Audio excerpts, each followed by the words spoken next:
games. It's ScrubGames. Drop a like, drop a sub, go ahead and subscribe to ScrubGames.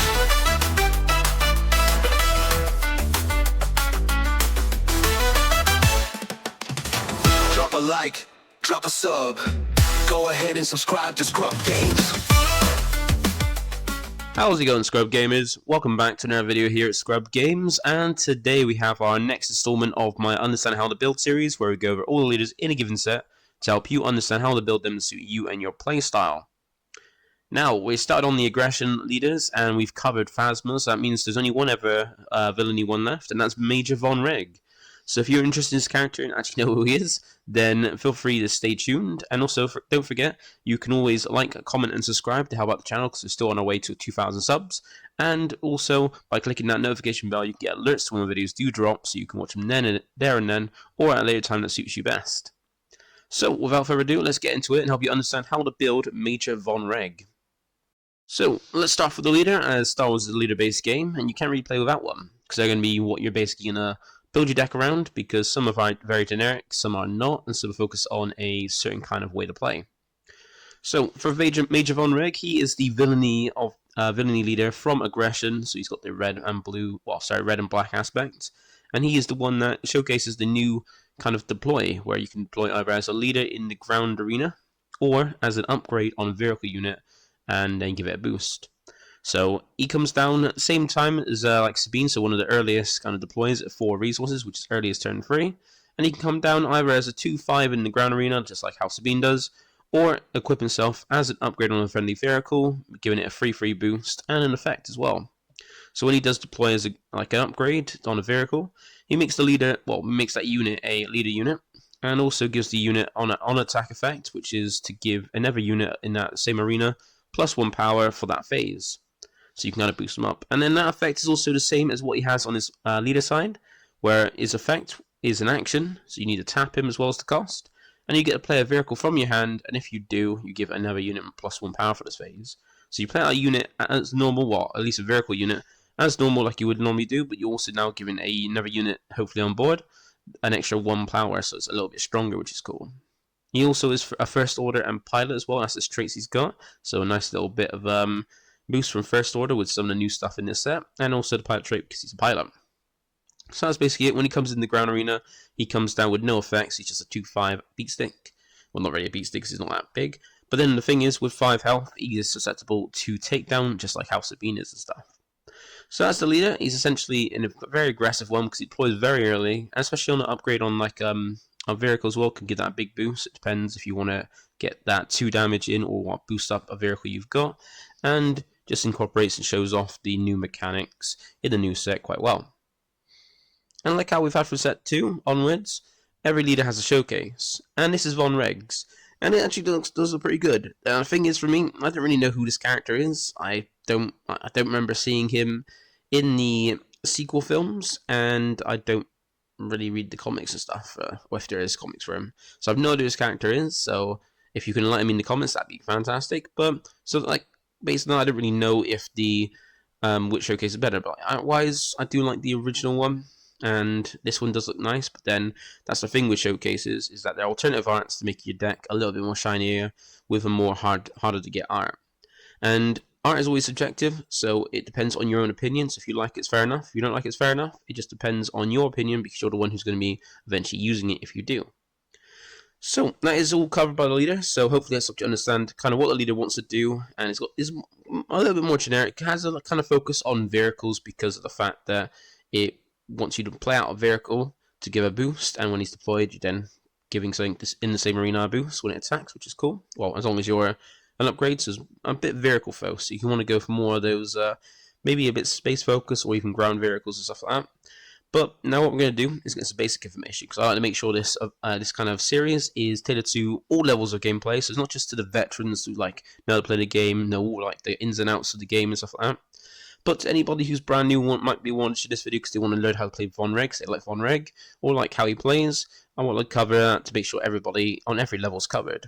So if you're like a brand new person or a newbie to the game, feel free to stay tuned for some basic information that could help you out. If you're more of a veteran, feel free to check the description down below and check out the timestamps I've got to basically help you skip towards certain parts of the video you want to, so that way you can go to get what you want rather than go for the basic information you don't need.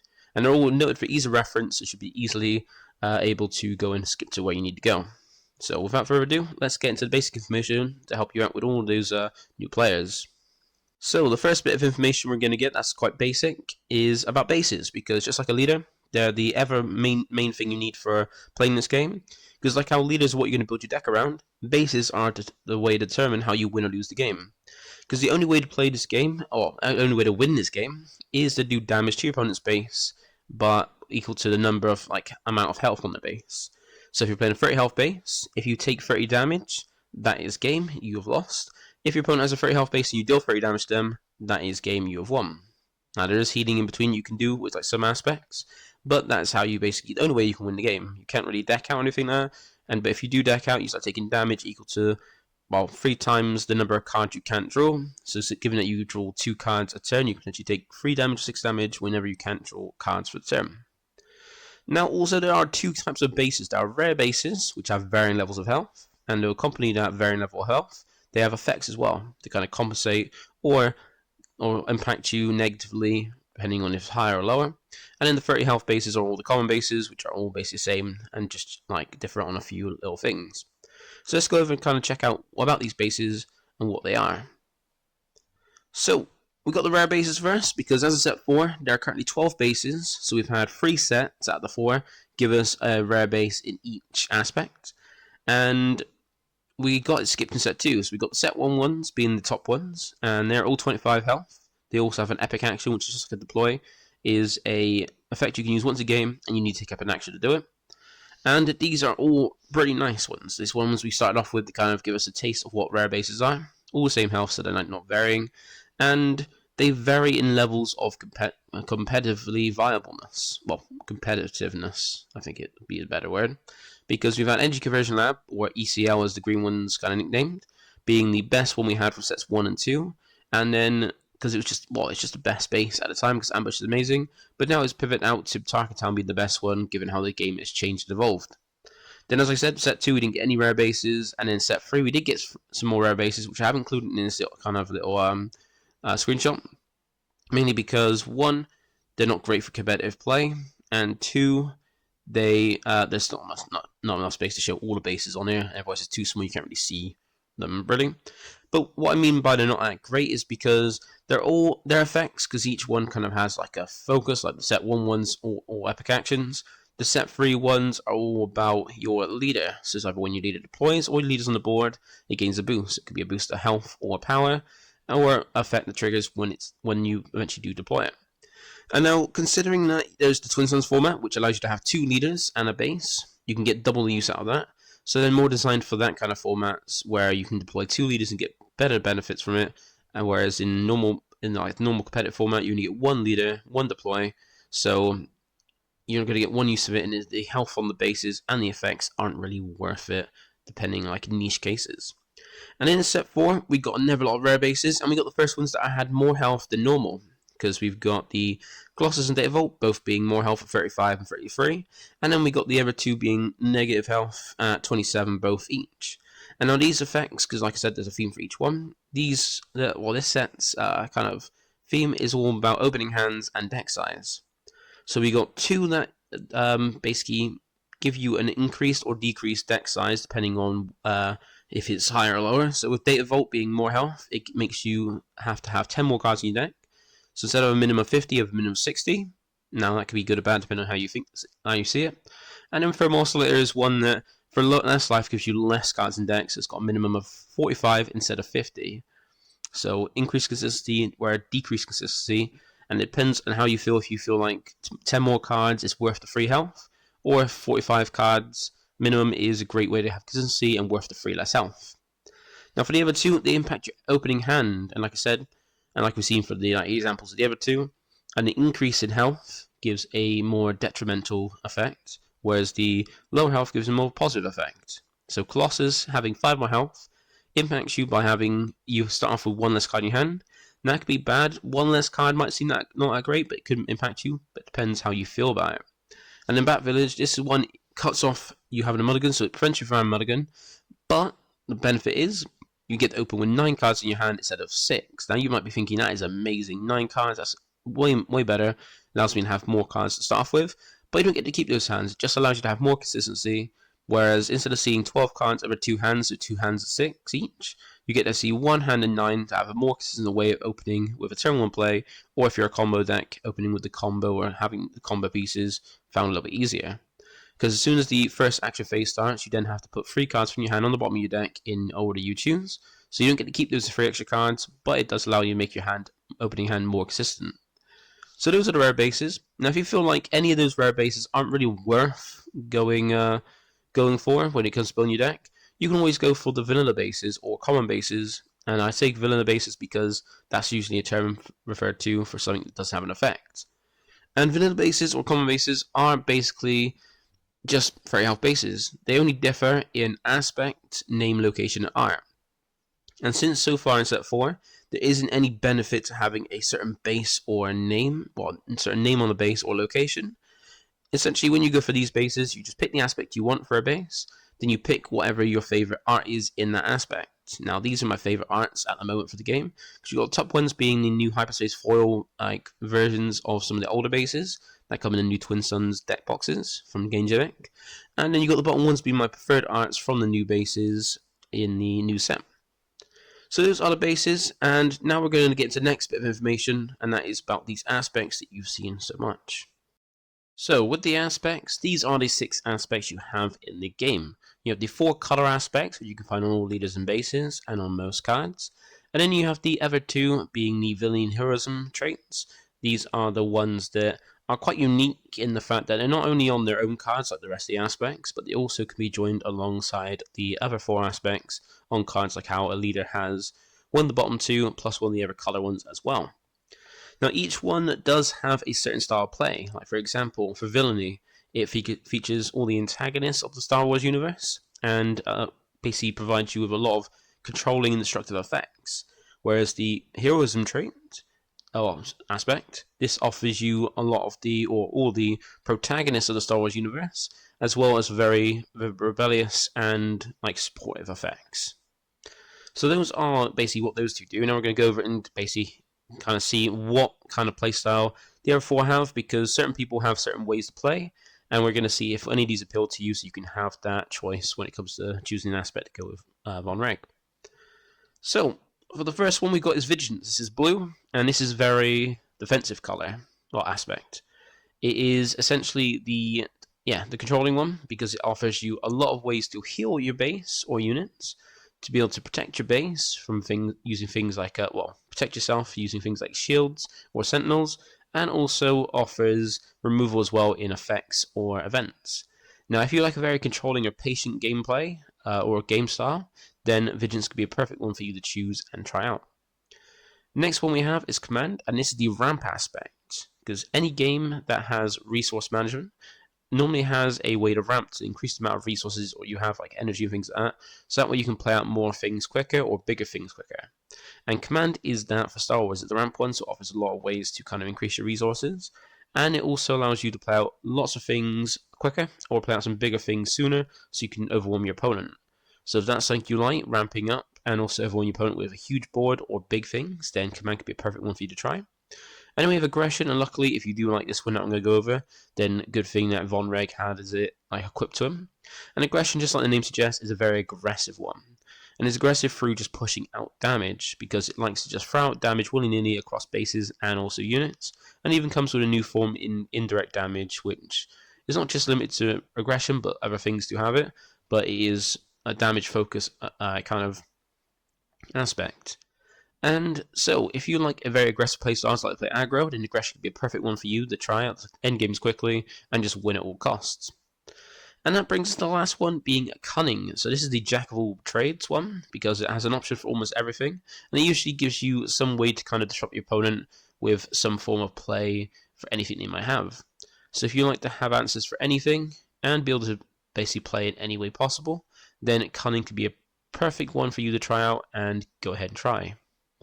So that is the 6 aspects you get, and that means along with your base, because remember, you get your leader having 2 aspects, being one of the bottom 2 and then one of the color ones, And then with a base, you get an extra color one, and that gives you 3 possible combinations because your leader always has the same aspects, but the base could have different ones.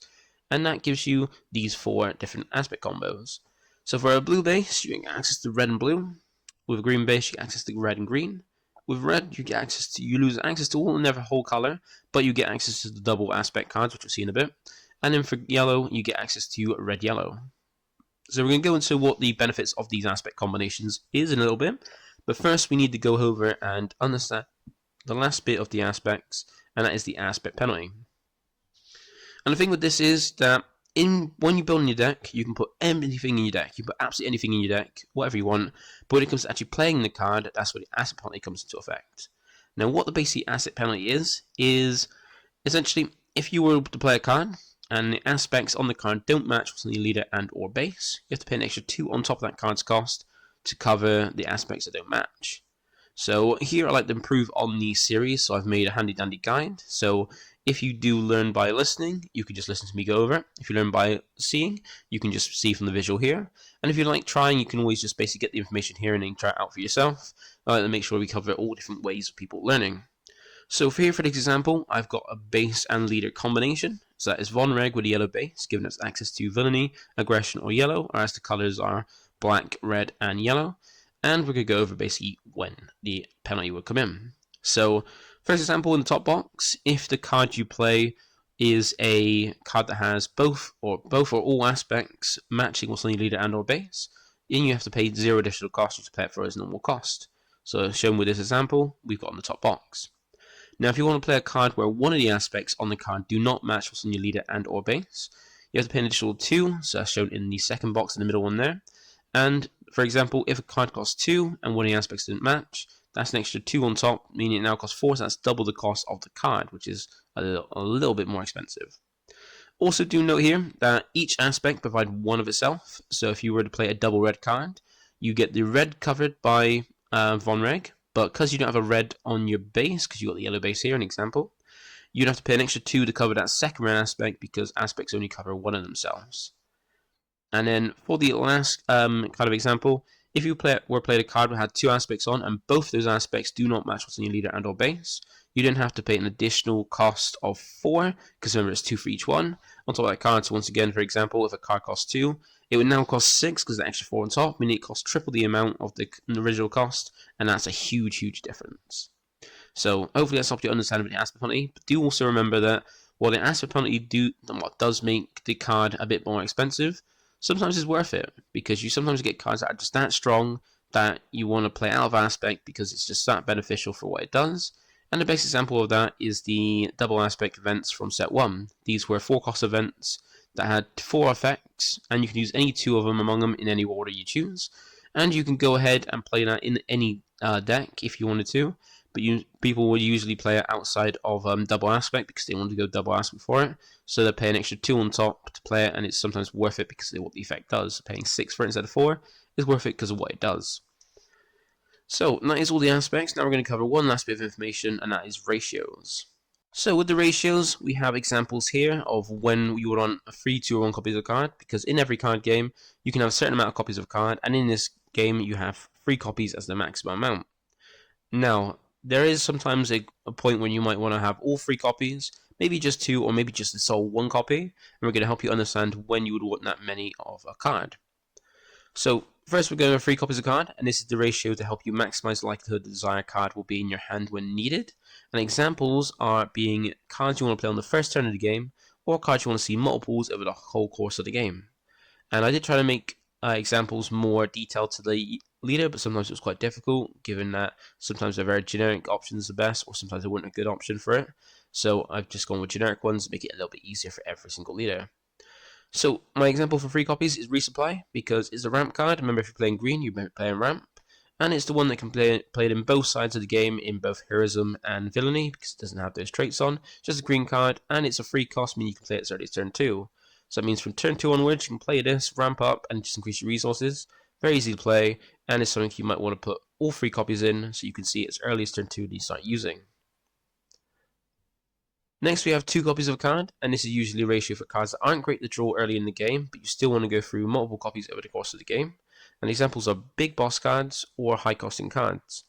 And the good example I've got for this is Rivals 4, because in this game there are removal effects, but usually the cheaper the cost, the more restrictive it is, and the higher the cost, the more less restrictive it is.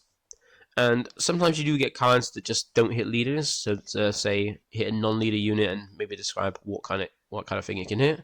And that's where Rivals 4 is the kind of perfect balance, because it hits any unit in the game, even leaders, but it's high costing at 6, and you're not going to want this early in the game when you can't use it, and if you resource it, you lose access to it.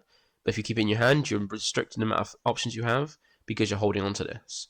So this might be a card that you want to have less copies of, just so you can hopefully not see it early, but see it later in the game when you can actually use it and play it to help defeat things like leaders. And then we've got copies of one copies of a card, and this is sometimes referred to as tech choices, but it's usually the ratio for a card added to a deck specifically in order to counter a specific situation. So the example I've got is Restock, because it's added to decks to combat those hard control decks. Because like I said before, with this game, the way to win in the game is to do damage to your opponent's base. So that's the only way you can win is damage to base.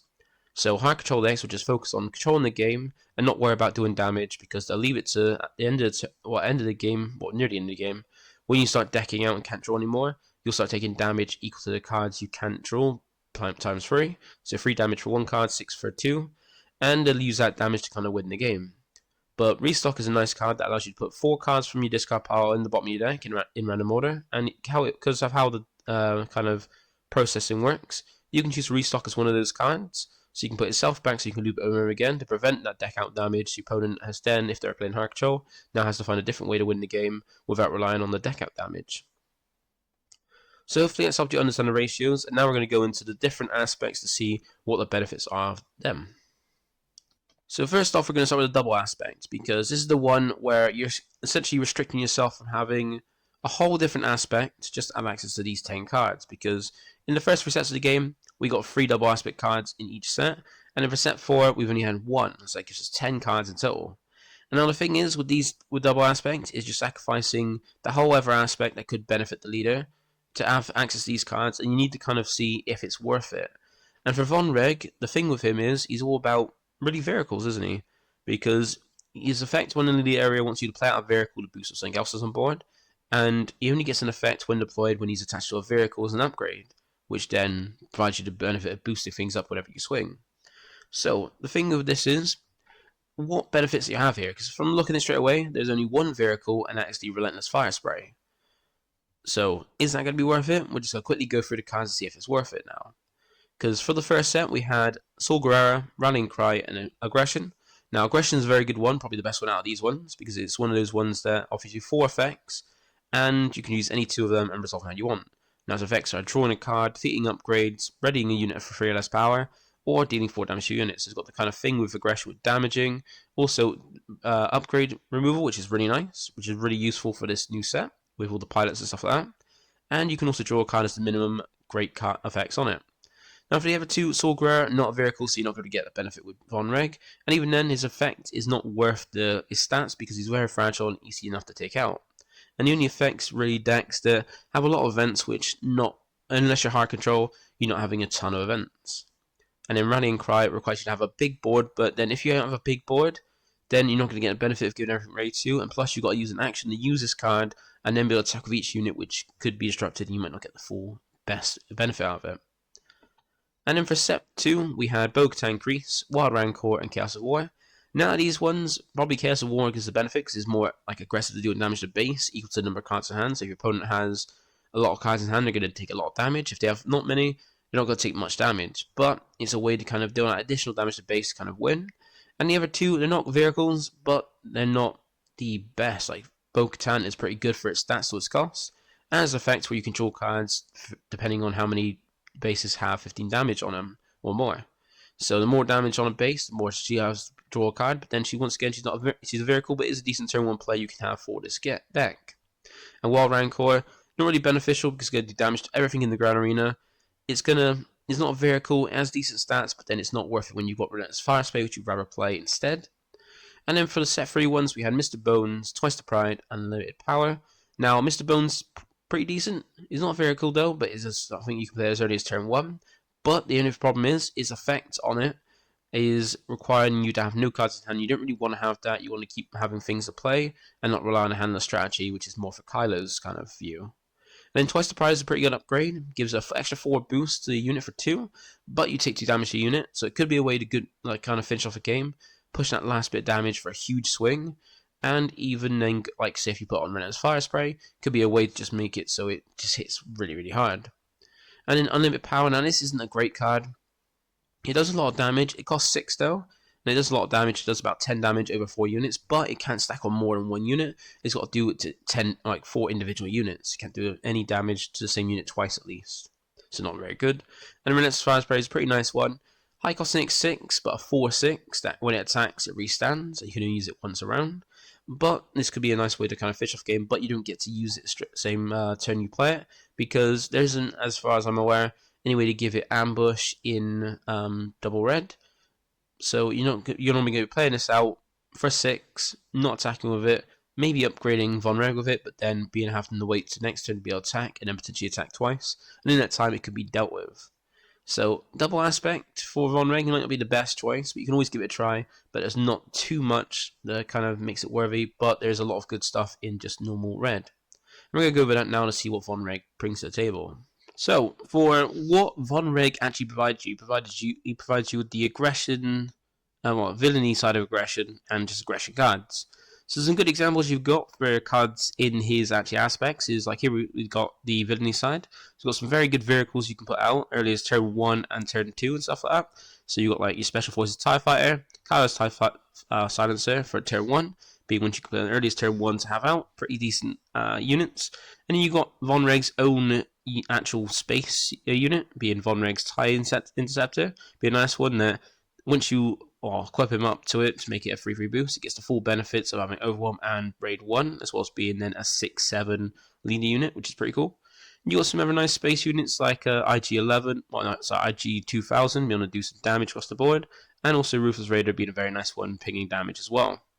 You also got some other cool pilots you can put on your units as well, alongside deploying Vonreg as an upgrade in IG-88 and Darth Vader being pretty nice ones. And also you got some pretty nice events as well in the Infinity Side Aggression. Like you got No Disintegration is a pretty nice one, where you can do damage to a unit equal to its health -1. So it's got basically deal damage to it, so it's got 1 less health, and you can use some kind of effect to ping that 1 less damage. Like if you got Vader on as an upgrade on a vehicle, you can then swing with that to ping that 1 less damage, finish off. A nice way to kind of have a combo to defeat almost anything, which is pretty cool. And then in normal side aggression, you got some pretty nice things. Like you got some nice vehicles. Like you got Droid Missile Platform, being a very good one for space. Not the most bulky, but if it's defeated, you get to do 3 indirect damage to your opponent. They do get to choose where the damage goes with indirect, but still, that's 3 damage to them after having to swing into this 4-powered unit. And also take Saving Fang Fighter as a nice way to kind of defeat upgrades, which is something that aggression has like as one of its identities now, in a sense. It's got a lot of upgrade kind of hate. And you even got War Juggernaut as well as being a big one to kind of come down and do a 1 damage to everything. And deal 1 damage to any number of units on the board. And then it gets powered up for every damage unit, gives an extra 1 power. So the more damage units, the stronger it is, and it's a very, very strong card. Also for non-vehicle units, you got the Katarkin, which then boosts up vehicles by giving an extra 1 power and giving them Overwhelm as well while it's on the board. And even Cham as a way to kind of ramp if you're behind on resources. So if you're playing if you're bound on resources where you can't resource, don't want a resource, but your opponent does, you can kind of ramp up when you're behind. Or if you play against a ramp deck, you can ramp up without having to play green just to have the ramp to catch up. And for events, you got some pretty nice ones. You got like Corgan's Turn, I think it's called. I can't remember. I'm not sure on the name properly, but you got that as a way to restand fighter or sport unit or transport units to have 6 less power, so you can restand some to get some more swings in. And also you got Open Fire as a way to do damage, and then another way to do damage is through Planetary Bombardment. This is a very powerful one because even though it costs 6, it allows you to do 8 indirect damage to your opponent. Now they do get to choose where the damage goes, but if you got nothing on board, that's definitely going to base. And if you control capital ships, so like Ruthless Raider, you get to do 12 damage instead of 8, so you get to do more damage if you've got a certain kind of unit on board. So that's just some taste of what kind of Vonreg offers himself. Now let's see if we put a base in the mix, what we kind of get access to. So if you go for Vigilance, a member of Vigilance is the more like controlling one, where it's got healing, like defense, and also removal. You got some nice turn 1 units you can play, some vehicles. So you've got a 34 and on its squadron unit, Brute, that's the one. And they offer some decent stats at 2-3, both play turn 1. There's effects, like both have 1 defeated, and also Inferno Force when it's played, allow you to mess with the 2 cards on top of your deck. And also on its squadron allows you to heal your base. You also got some decent pilots spot on them, like Intercept Nace and Item Verso. And alongside those, on like some ground units, you've got things like Long Pike, able to give shields out, and then Supreme Leader Snow can be on to make sure every unit your opponent controls isn't a leader, gets -2/2 to the stats to make them weaker. You also have some very nice removal in terms of like Power Dark Side, no glory, only results, as ways to try and kill your opponent's units and just defeat things, which is pretty cool. So those are what you get in the dark side of blue. Now, if you go on the non-dark side of blue, you got some pretty nice stuff. You got more kind of vehicles and pilots. So you got some Never pilots like Astromech Pilot and Academy Graduate, being nice, very nice pilot spot on units to give some benefits, either healing with the Astromech or giving Sentinel with the Graduate. And you got some nice vehicles. You got both space and ground ones. Now you got like here, Cloak Star Viper, being one that when played gets 2 shield tokens. It can be played on the same turn Vonreg deploys as well, so you can potentially play it out using his effect to give a boost to something, and then deploy him on it. So that way, it gives itself 2 shield tokens. So basically, you play it on, and now your leader unit is now a 6/5 that now has 2 shield tokens and kind of can just like hitting hard and be protected by their shields. Or you've got the permitted AT-RT, which is a 3/5 4-cost ground unit, so it can come out the same turn Vonreg deploys, and a Sentinel. So then you turn that into a 6/8 Sentinel in Ground Arena to kind of stop your opponent from kind of doing your base without going for your leader first. And also you have some pretty nice like upgrades and events. So you have upgrades at Pair of Position being a very nice one, giving the first one that give minus stats to units, while also resting the unit is equipped to. And then you got nice events like you got Evidence of Crime and mess with upgrades as well, and move them around, however you choose, while taking control of them as well. And then you got removal events like Takedown and Felt the Rivals Fall. So some pretty nice events. So if you feel like you want to do a more defensive one and kind of stick around and play a longer game or even play control, blue is the one for you. Next we have Command, and this one offers like a ramp. Essentially, he's got some best ramp. He's got one of the best ramps in the game, being Super Laser Technician, being a card that can ramp and also be used as a resource as same turn it's ramped. Because unlike the rest, it doesn't rest itself or come into play rested. And you got some pretty nice stuff to do. You can even play a more like droid focus strategy as well, thanks to the Invisible Hand, and also make use of like those droids on board with the Magna Guard Wing Leader as well. So you got like turn 1 play like Poggle Lesser, just like get you those droids out, which is pretty cool to get those little units. So you can, if you want to play some use those exploit kind of vehicles, the ones that you can exploit out to give like come out cheaper. And our vehicles you can use it as bigger things out. So Vonreg can jump onto a big unit early and then basically just be sticky and be hard to move. And you got some pretty nice units, like you've got Victor Leader being a pretty good one you can have for Vonreg, because the thing with him is, well, with the space unit, is that it gives all other friendly space units extra 1/1 to the stat, so extra 1 power, 1 health. And if you put Vonreg on it, it's going to turn it from a 2/4 into a 5/7. So a pretty nice boost, so that's boosting the rest of your vehicles. And also, Magna Guard Wing Leader is a pretty nice one that kind of allow you to do the, the Rebel Assault thing for droids, which is pretty cool. So if you do go for a droid focus, you can go for that. And you also have pilots like the Victor unit, the Victor pilot. So you got Wingman Victor 2, Wingman Victor 3. Both could come down pretty decent stats for the cost for the ground arena if you do want to play them that way. Or they got some good, they give a nice 1/1 boost as a pilot, but offer effects in like one of them creates a TIE Fighter token, while the other one gives the experience of something else on board, which is pretty cool. And then you also have Overwhelm Barrage being probably the best event in the game, allowing you to power up a unit and then put its power as damage on the board however you like. So very good reasons to play that aspect. And then for the non-dark stuff, you got some pretty nice ones. You got ways to keep things on board, and even also some pretty nice vehicles that you got some good turn 1 plays, like Colonel Yularen and Scanning Officer. Scanning Officer being one of those ones that kind of hate on Smuggle and like kind of go against Han. And then Colonel Yularen offers some heal. You got some ways to kind of boost things up or keep things in play with like Comvamp, for you to keep a unit in play by when defeated, kind of replace itself with something mill from the top of your deck. And also Hugh Yang able to boost up something and kind of be separate, so that way it's not a upgrade that can be knocked off that you have to deal with Hu Yang, or to steal the unit itself, and the unit's going to be boosted up. You also have some vehicles like Close Combat Squadron and Resupply Carrier being pretty nice units as well, because you've got the Clone Combat Squadron come out at the same time you play Vonreg, and it powers itself up by 1/1 for every friendly vehicle space unit you control. So the more space units get out, the bigger it is. You can even put Vonreg on it at the same time it's deployed, and just make it a 6/6. Again, it's bigger the more space units you play out.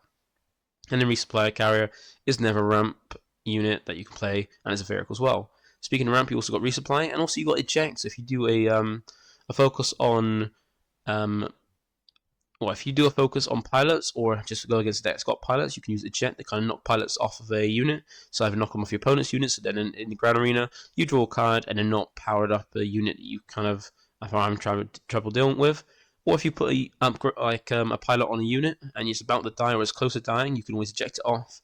So that way you keep the unit as a ground unit, and then also get a draw card as well. So you got some nice shenanigans, especially with that Vader pilot as well.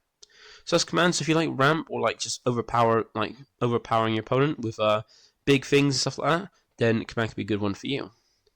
That then brings us to Cunning, and Cunning is one that has some pretty nice space units, and it's one that, in its aspect combination, especially with Vonreg as like red, yellow, has been one of the main ways people play with focus on the vehicles. So having a vehicle focus and already a vehicle focus strategy in these aspects could provide you with some pretty nice stuff. And for vehicles, you've got some good turn 1 plays like Cartel Spacer and Zygarde and Starhopper being pretty solid ones. Not the best power, but then good stats as well as a 2/3. And even then, turn 2 units that are pretty good that you can then have ready to attack with the same way. But when you come to your Vonreg deploy, they hopefully survived, are ready to attack, and can deploy and then swing with them. And that is in 7th Fleet Defender being a one that comes in shielded, or even Lurking TIE Phantom, which is one of those units that is hard to take out because it can't be captured, damaged, or defeated by enemy card abilities. So it has to be done the old-fashioned way by combat. And if you ever out and then deploy Vonreg on it, it's going to turn it from a 2/2 that swings for 4 because of raid 2 to a 5/5 that swings for 7 and can't be defeated but can't be dealt with in most ways really. So that's pretty cool. And then you've got the Techno Union support transport, so the turn after you can deploy Vonreg, and brings you out a ground unit vehicle that's a 4/6 comes in shielded, so it's protected that way. So you can bring it down as a 7/9 that's then shielded and a little bit harder to deal with. And then you got Boba Fett as like an example of some good pilots where it can come down as a ground arena unit shielded, or pilot on a unit to make it stronger with some solid stats. You also have some very good events as well, like No Good Me Dead and Triple Arc Raid being 2 of the main ones played, because No Good Me Dead kind of keeps something tapped down so you can deal with it when you're able to, and Triple Dark Raid be able to bring out some vehicles straight from the top 7 cards of your deck, bring them out to ready attack. You get bounced back at the end of the turn, but you get the attack straight away and get the benefit of using and pushing damage. And then for the non-villainy side, you've got a load of good vehicle units as well, and some good pilots. So you've got Independent Smuggler being a good one, able to go on and give a 1/1 boost to a unit and also give a raid 1, so it's technically a 2/1 because of raid, but then it's not defensively, only aggressively. And you got some good vehicles as well. That you got the Land Speeder, you got Outer-Ridden Headhunter, Death Space Skirmisher, Geonosis Patrol Fighter, and Razor Crest being very nice pilots vehicles to pilot on. Like Geonosis is a bounce and come out cheaper thanks to exploit on it. You also got Death Space Skirmisher being a way to tap things down like Cartel Spacer, but then more expensive, but not restricted to the dark side. And then Land Speeder being like Ambusher. So vehicle as well in the ground arena. And Razor Crest gets some benefits whenever you put a pilot on, so you can get that benefit of the turn you play Razor Crest. You can then put on the Vonreg and then get the benefits of it. And then Outer-Ridden Headhunter is a pretty nice one I like to always bring up when it comes to these leaders that can pilot onto a vehicle, because it's got an effect where on attack, if you control a leader unit, you can rest the non-leader unit. And since when Vonreg attaches itself as an upgrade to a vehicle, it makes that unit a leader unit. It's going to always have its effect live because it is itself a leader unit now, and it goes from a 1/3 to a 4/6 that can then swing for 5 because it's got raid 1, and is always resting a non-leader unit every time it swings as well. It's pretty nice there. And then also with Vonreg's effect that boosts up something else in the same arena. And you got some events because Cunning offers some good events. I didn't put as many in here because I want to show off more of the space units to go for Vonreg. But you got nice ones like Swoop Down, they're able to break the barriers and transverse arenas by attacking from space to ground. And then Surprise Strike as well, being a nice way to swing with a boosted power. Also, don't forget that we've got Villainy cards as well, because remember, Villainy, the aspect can not only go with Ever aspects or the Ever color ones, but also on its own cards, and here's some pretty nice ones to go with it. Like, I got the Viper Droid in it, because if you go with the Visible Hand kind of droid focus with green, you got this as a pretty good droid to bring out. Solid stats, also in the cost that you can play it out for free with that units effect. And then you also got Blackson Starfighter as a Sentinel for space, and you got the Fetch Fire Spray and TIE Advance. So if you go for an Imperial focus, TIE Advance cannot boost up something, but also be in a vehicle. And Fetch Fire Spray just offers to push some extra indirect damage, and being a good unit, you can also deploy Vonreg, because it turns it from a 4/4 to a 7/7, you put Vonreg on it. So that's pretty nice there. And now I'd like to go over my preferred aspects, because this is something that was asked in the first few series of this, when I was doing this for the first few sets. And people did ask, and now I've decided to put that as a main thing in the end of the videos, just so if you're still unsure about how to play the deck, or what might suit you or need a bit more advice, here's like kind of example of how I play it. Because if I were to play Vonreg, I'd go for yellow. There's no other one I would probably go for. I'd prefer go for yellow, because we've already seen how strong the space focus or like, vehicle focus decks have become, even from like the last set. When we had decks, well, we had Boba doing it from I think set 2. Set 2, we had Red Boba from that. We had Django from last set, even Django now. And given that we've got leaders that are vehicle focused and vehicle focused strategies in this aspect, it seems the best way to go for it. And I also like the outer ring headhunter kind of idea, where you can bring it out and always make it so you've got a leader unit, so you can always be resting something when it swings. So that is how I play Vonreg. I go with yellow. And that's it for this video, so hopefully that's helped you understand how to build Vonreg to suit you and your playstyle.